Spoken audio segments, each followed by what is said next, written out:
Today I'm going to talk about rheumatoid arthritis. So rheumatoid arthritis is a chronic systemic autoimmune disorder causing a symmetrical polyarthritis. So basically majority small joints are available, right? Rheumatoid arthritis will affect elderly population 0.5 to 1%, but it starts after age of 30. Then women before menopause are affected 3 times more than men with. Okay, so it is initially higher in female, but after menopause, male-female ratio almost equal. So we see a role of sex hormones. We see a similar role of sex hormones in heart diseases. What is happening in heart diseases? Initially females till menopause, the heart disease is less common. Thereafter, the preponderance is equal. Familial, there is increased incidence in those with family history of RA. Some say that it is around 30 to 50%. There are genetic factors HLA-DR4 and HLA-DRB1. Okay. They are associated with more severe erosive disease. Though we don't routinely check for these markers in blood tests. So pathology, rheumatoid arthritis is characterized by synovitis. What is synovitis? It is a thickening of the synovial lining. So, and your obviously when thickening will start, then synovial blood vessels will be generated, and then endothelial cells will be activated, and your more leukocytes will be extravasated into synovium. So, classical typical inflammation will follow.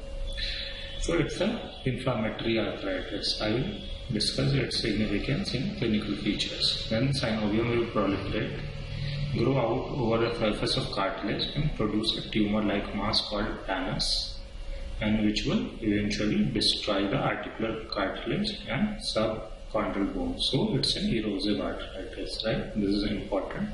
Some arthritis like SLE are non-erosive, so here it is erosive, right?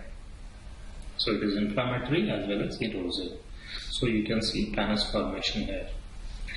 So again here is a picture of the morphology, angiogenesis, pannus formation, and thereafter for inflamed joints.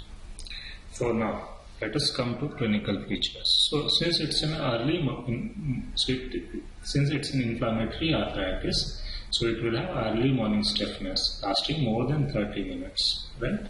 So typically patient will complain that in the morning his hands are stiff. Typically is swelling of small joints of hands and feet are there, right? So as the disease progresses, there will be weakening of joint capsules, joint instability, subluxation, and deformity, and later on rheumatoid arthritis will lead to different deformities. So you see there's a Botner deformity, and then there is a swan neck. You might have read. See the PIP and DIP. Some are flexed and some are extended. Okay. See, and alert deviation of metal. So this is a common sequelae which you will see. Right. Importantly, the DIP is not involved in rheumatoid arthritis, though it is involved here because you are seeing it as a deformity, right? It's a consequence of the destruction of the entire arch. Typically, DIP, distal interpharyngeal joints, are not involved in rheumatoid arthritis, right? So why the deformity? The deformity is late stage because your entire arch has become destroyed, the PIP and the metacarpophalange. You will get MCQs around that. Right. So what are the other manifestations? Non-articular, fever, fatigue, systemic fever, fatigue, weight loss, very common manifestation. Eyes, scleritis, very common. Neurological syndrome, what happens in rheumatoid many times? Soft tissue will deposit, so you will have carpal tunnel syndrome. You will do like this and pain will start.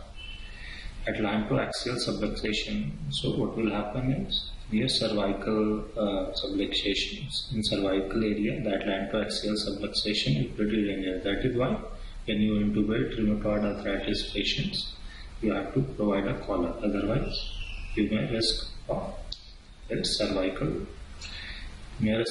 paralysis or cord compression. Then hematological manifestation. It can cause lymphadenopathy, Felty syndrome. Typically, it's a rheumatoid arthritis with splenomegaly and neutropenia. Anemia of chronic disease. Any chronic disease will cause anemia of chronic diseases, right? But sometimes what happens is patient will be taking NSAIDs, painkiller, then GI blood loss will follow, and then patient will have iron deficiency anemia also.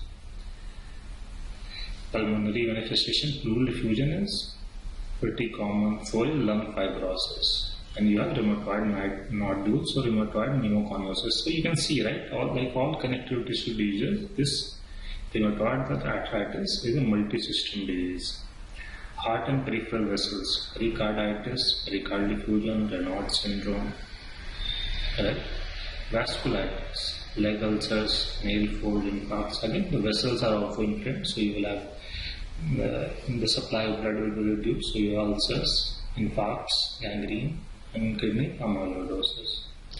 Okay, so let's review. So systemic fever, fatigue, weight loss, like all tissue system. In typically connective tissue, you have vessels involvement, so you have leg ulcers, eye scleritis. Neurological manifestation are new. Carpal tunnel is there, cord compression can be seen, and axial subluxation. Hematological anemia of chronic disease, but there is a typical form called Felty syndrome. You have to remember this. Pulmonary manifestation are very typical. Lung fibrosis, pleural effusion. Pericardial effusion is also. Investigation, generally you do a CBC. Then ESR and CRP are raised. Serum autoantibodies are very common, but rheumatoid factor is positive and it has a sensitivity of around 70%, but its specificity is also low. So, false positives will be high. Specificity is only around 50-60%. So you have a better test, that is anti-CCP. Again, it's a form of autoantibody, though its sensitivity is low, around 70-80%, but the specificity is high, around 90%. X-ray joint narrowing, you will always do an X-ray of this patient. So you will have joint narrowing and erosions you will see, right? Synovial fluid tap are very uncommonly done, but you will see high neutrophilic disease. So you see the typical bony erosions here, right? Similarly, in feet, right? Dislocation of toes might occur. Then these are the rheumatoid nodules. Okay, these are hammer toes. So Botnier deformity, Schwanneck. So what are the differentiating factors between rheumatoid arthritis and osteoarthritis? So rheumatoid arthritis, young, small joints. It's an autoimmune, so synovium inflamed, then goes on to cartilage. While osteoarthritis, old age, large joint, cartilage degeneration, cartilage degenerates and then goes on to synovium. So this is the typical criteria for rheumatoid arthritis. So is it not possible for every pain? A small joint is not rheumatoid arthritis, right? So you have these criteria present for greater than 6 weeks. So what is it? Morning stiffness for 1 hour. Why is it so? Because it's the inflammatory arthritis. Arthritis of 3 or more joints. It's arthritis. Only arthralgia pain, no. You have to document it by pressing it, right? So that is arthritis. It is different from normal pain, arthralgia. So you have to have a swelling.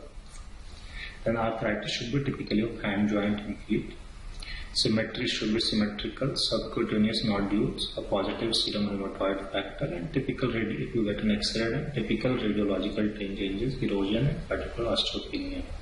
So here, operative thing is 6 weeks or more, morning stiffness greater than 1 hour, the small joints are involved. The DIP is generally distal interphalangeal joint is generally not involved.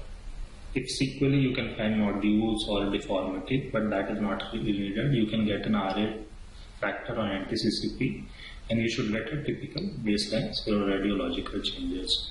Okay, the X-ray of bilateral hands, etc. So this is the way we commonly proceed. Then we formally, this criteria is not, it is used in research. There are scores as well. Clinical Disease Activity Index, DAS28, to determine what is the level of severity of rheumatoid arthritis, so that when we treat, we can go and follow. that has it decreased, we can quantitatively follow, right? So this is again criteria. You see the points are allotted 2010 Mayo Clinic criteria. So you see small joint involvement has larger number of points, larger number of joint has greater number of points. Again, RF and CCP both positive has higher number, CRP, ESR both raise a higher number, and duration of symptoms greater than 6 is higher number. So definite RA if your score is greater than 6 by 10. Okay. Complication, as I told, through inflammation, the tendons can be ruptured, the joints can be ruptured, there can be joint infection, spinal cord compression, as I told that you have cervical. So you have to be very careful while intubating a rheumatoid arthritis patient, amyloidosis and side effects. And there can be side effect of therapy like steroids. So what is management? So basically your goal is remission of treatment, return of function. So it's a multidisciplinary approach. You will initially give painkillers, steroid when there is exacerbation, but you have to mainly act through disease modifying anti-rheumatic drugs. So what are this? So it will take some time to act. Till the time you control the pain with steroid and NSAIDs. The chief drug is methotrexate, sulfasalazine, hydroxychloroquine and leflunomide. All have their side effects, which you will see when you deal with later. But for the intermittent episode, you can use NSAID and steroids. Sulfasalazine mild to moderate, methotrexate for moderate to severe. Sulfasalazine has typical side effect of sulfur like drug rash, etc. But it can be used in younger patients, women who are planning a family. Methotrexate, no active use, cannot use in pregnancy. Steroidogenic, right? Can cause neutropenia, though the doses is low compared to anti-cancer drugs. Then leflunomide can cause liver side effects, blocks T cell proliferation. Hydroxychloroquine has mild effect, either causes rash or retinopathy sometimes. Azathioprine very less commonly used. Other drugs, TNF-alpha inhibitors, IL-1, IL-6 inhibitors, they are used in very severe. So all drugs have severe side effects, so you should be careful about using them. Use physiotherapy and everything. Concern for a drug, you have to combine it with drug.